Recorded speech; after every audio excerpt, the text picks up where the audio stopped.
Mga boss, manda kang may tala sa kasaysayan bilang kauna-unahang VP na na-impeach hindi minsan kundi 2 beses from Akbayan Party List Representative Percy Sindanya.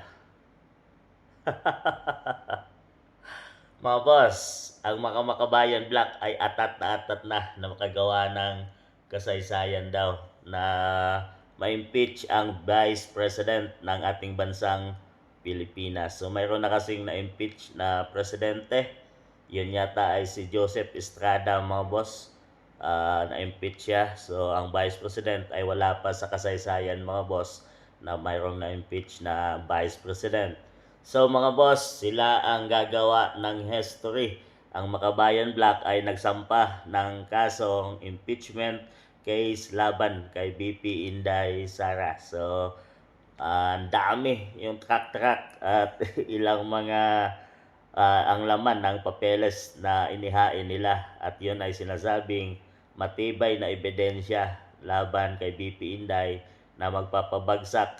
Siyempre ang pangalawa doon na tiwala sila, mga boss, ay marami sa House of Representative na mga congressman ay kanilang kaalyado, mga boss. So talagang malaki ang tiwala ng taong to, mga boss. Nagkaungiwi-ngiwi na yung kanyang mukha para lang ma-impeach ang kinakatakutan nilang tao sa balat ng lupa, ang mga Dutertes, mga boss. Dahil alam nila kung ano ang ugali, kung ano ang mayroong pamamalakad ang mga Dutertes.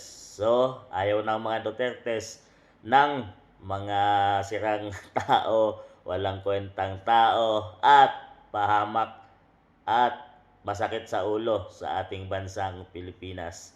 Ito ay matagal ng sakit sa ulo ang grupo nila, mga boss, dito sa ating bansang Pilipinas. Nagdudulot, nagre-recruit at nagdadala ng mga tao, kabataan, doon sa kabundukan habang ito sila ay sagana at namumuhay, kumukuha ng budget dito sa ating bansang Pilipinas.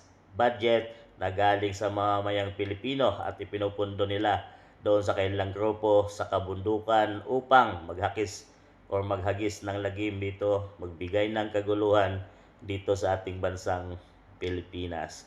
So matagal lang sakit sa ulo, mga boss, at ito ang tandaan ninyo, dahil pag si BP Inday ay makalusot at umabot sa 2028 at maging Pangulo ng ating bansang Pilipinas, itatalaga din sa kasaysayan at iwa-wipe out kayo sa mundo ni BP Inday dahil matagal na kayong salot at pahamak sa ating bansang Pilipinas.